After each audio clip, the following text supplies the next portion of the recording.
on the way home in the car, and Nancy's asleep, and Andy's asleep, right? And I'm not watching the road, right? So I think I'll just do a bit of driving around, take the long way home just for fun, and see what I can see, if there's anything interesting. Here we have the Buick dealership. This is where we get our car serviced. Well, we were getting our car serviced. One of the things in China I've found is no one's actually good at their job. Or it's very rare to find anyone good at their job. We take the Buick in to be serviced, and you're just assuming that they're the dealership, so they know what they're doing and they should understand how this car works and what needs to be done. But about a couple of months ago, we took the car in and the car was running fine, nothing was wrong with it, and then when we took it in just for a normal service, the technicians came out and said, oh, we found a problem with the car and we need to replace a CV joint. And I said, oh, I'd like to have a look to see which one's failed, and as I'm a mechanic anyway, I wanted to see what the problem was. And then they took me out to the car and they showed me the ripped rubber boot with all grease all over it, and they said, oh, see, this has failed. Now, what I straight away looked for is to see where all the grease would have splashed to. Normally, if you damage a CV boot, the grease, as that's spinning, the CV is what turns your wheels. Seeing it spinning very fast, then it would have to throw all the grease inside the wheel and onto the parts around the CV joint. But they were perfectly clean and there was no grease anywhere. There was no grease inside the wheel. So it's one of these typical mechanic tricks to make people spend more money. It's done all over the world. It's not just in China. I know it's done in Australia and everywhere, because once they've on purposely ripped the boot and then they can show you that it's ripped and you can't prove otherwise, and then once it's ripped, really, you need to replace it anyway. So I said to my wife, I said, that's really strange that there's no grease anywhere, but they can show us the ripped boot. So I believed that they have damaged it. It may have been really badly worn, it may have been nearly gonna rip, but honestly speaking, they've ripped it to show us that it's damaged, because there was no grease anywhere. So the next time we got some vouchers just for a service through our insurance company, because we're insured through an insurance company which is tied in with Buick. So Railing says, oh, we can get the car serviced, and there's no charge for this because of our insurance. We get the free voucher, so we can get it all done for free. And I said, oh, okay, because I've already decided not to use the dealership for work on the car, because I don't believe they know what they're doing in there. So we took it in, and I actually took some photos of inside the engine bay, and I took some photos of the other CV joint. So I thought, if there is any problems, I've got photos to show that it wasn't like that when we dropped it in. And it was supposed to be a simple oil change, so that's changing the oil and the filter. So the car goes in, and my wife was going to wait for the car. I've got no traffic lights here, so just go. So we bring the car in, and then they start working on the car. Then they come out to my wife and they say, we're actually going to give you a complete vehicle check. We're going to check absolutely everything to make sure that there's no other problems with the car. So we'll do the service, but it's going to take an extra hour and a half to do a complete vehicle check. So my wife goes, oh, okay, there's no charge for this, so that's fine. So we get that done, and then they come out to her and they say, look, the car's fine, we've done everything, it's all been serviced and we've checked everything, but we found two problems. The first problem was, they said the tail lights aren't working, you have no brake lights on the car, so the brake lights need to be repaired. And the second problem was, they said that the rear brake shoes, the rear brake pads, were completely worn out and were dangerous, and they needed to be replaced like straight away. They said that it's down to just a couple of millimeters on the pad, and we suggest you replace them now. So my wife said no, we won't replace them, just leave it and we'll organise it ourselves. So they weren't very impressed with that. So we drove the car home, and then straight away I jacked the car up to check the rear brake pads, and the rear brake pads are literally like 80% new. They are completely, there's probably like 3 years left on these pads easily. There's nothing wrong with them. So by telling us that they were completely worn out, just a mil or two left, was just a complete lie, just for the fact so they could book in a brake job, and then they would replace, take our good pads off and replace them with new pads. And then I checked the brake lights, and the brake lights were on both sides are working perfectly, and even the middle light on the back window is working perfectly. So the same thing again, unless you're actually going to go out there and check it, they will give you a bill and tell you that they've replaced globes or redone wiring or fuses or something. But that's the dealership. It's not some backyard mechanic working out of a little shed somewhere. This is the actual Buick dealership in Beijing, or one of the Buick dealerships in Beijing, and they are no different from so many other mechanical workshops in the world, which will just lie to you to book in to make extra money. So we no longer will use the dealership for any work on the car, and I will start just doing all the work myself. Before, it's quite not cheap. Yeah, it's a relative. Labour is cheap here. So before we decided that it was probably not worth my time to do the work on the car, we're better off just dropping it in. It's only a couple of hundred yuan, but now we've realised they don't do the job at all. The other thing we noticed too was when they done the work on the car. Fucking idiots. The other thing we noticed on the car too was, although they've done a complete 1.5 hour safety check and found 2 problems which didn't exist, we had just been for a long drive through Inner Mongolia, and I noticed that the coolant level was really, really low. I noticed that actually when we were in Inner Mongolia, so I topped it up just a little bit with some distilled water. But when we got the car back from the complete service and safety check and everything, I noticed that they still hadn't topped up the coolant. It was right on the minimum level. So they changed the oil. I checked that, and the oil filter wasn't changed. Although on the invoice it said oil at whatever amount and the filter at whatever amount. The filter hadn't been replaced because I had taken a photo beforehand, and it was the same filter on the car. So although we didn't pay for it because we used a voucher, they didn't actually replace the filter. All they did was just drain the oil, put new oil in it, and then say that everything was done, and then take the voucher. So it wasn't. Yeah, I wasn't very happy at all about it. But there's not a real lot you can do here. You can speak to the manager, and they will say, "Oh no, we definitely changed it," and they will just lie and cover it up. So it makes no difference. So as I know that we can't trust them, we just no longer use the dealership for servicing, and I do all the work myself now. Disappointing, but it's really speaking, it's not just China. This is in a lot of countries, mechanical workshops are like this.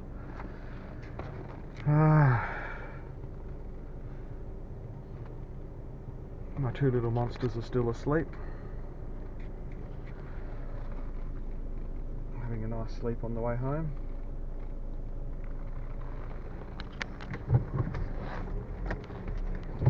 I just realised I cannot go straight here because they've changed the road, so I'll have to turn.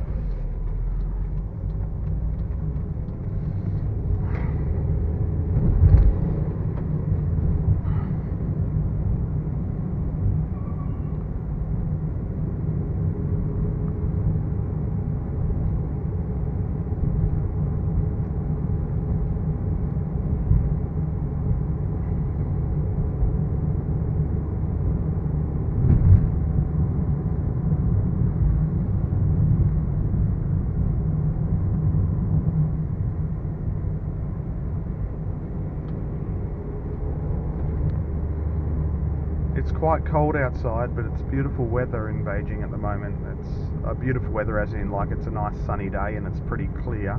The pollution isn't that bad. A strange thing in China, although you have a red light, you can turn right, which is very confusing because of course the traffic coming down this road have a green light. So cars coming from the side streets pull out in front of you all the time. It's just one of these really strange laws I don't understand. So you're driving along on a main road like this, and then the cars in the side street, they just keep pulling out, and they don't even, half the time they will not even look to see if there's cars coming. It's very dangerous. It's just a really stupid rule. Something driving in China there's a lot of things you really have to get used to, and same as of course you're allowed to turn right, but of course the people crossing the street, they will have a walking arrow or signal or whatever, so they can walk. So often you go to turn a corner, and then people will take the step off the sidewalk, and you nearly hit them. But the thing is, you're in the right because you're allowed to turn, but they're in the right as well because they've got the little green man for walking. So it's another confusing thing. You need to be watching everything. We can actually see the mountain today because it's been a little bit windy, so that's blown all the pollution to somewhere else.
Another strange law in China, and I had my driver's license here, so I had to know all the laws for driving on the road, and this was another one which is different from Australia.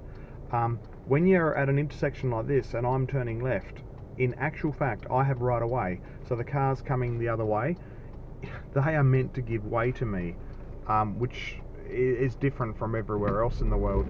So I can actually take off first, and here's a fucking car coming up the wrong side of the road, and here's another car coming up the wrong side. Oh no, he's decided not to.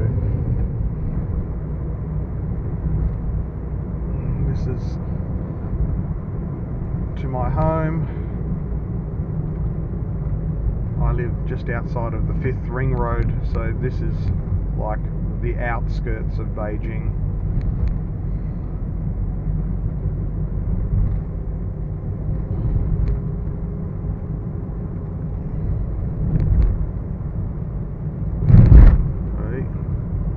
I've never seen so many manhole covers, the round steel covers on the road. They are everywhere. Like every 20 metres or 10 metres there's a manhole cover on the road.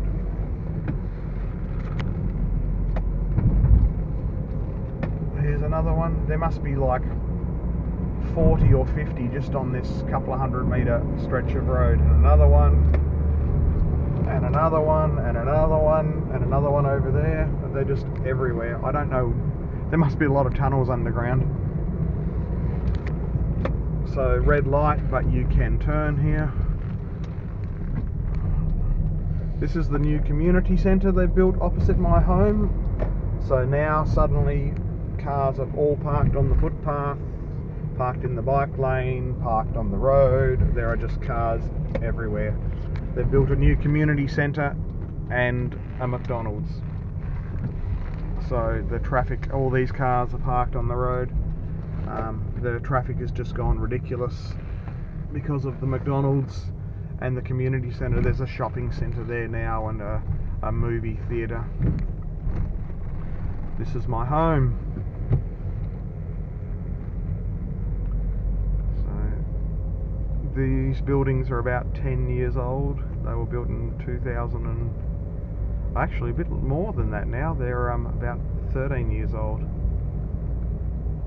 So they were built in 2004.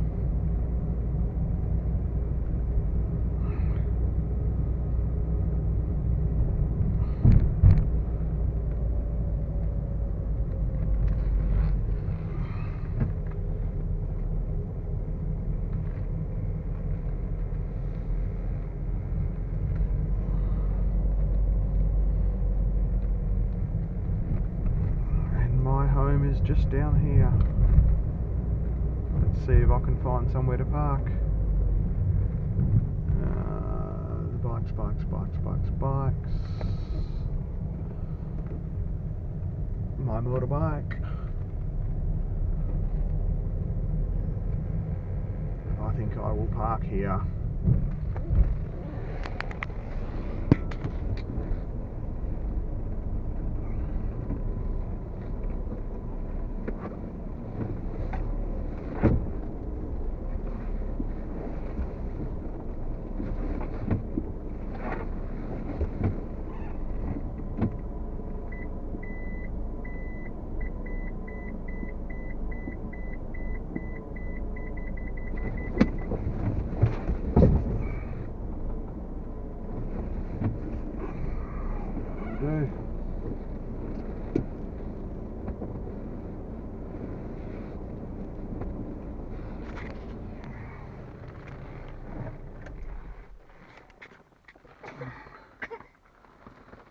Andy's awake.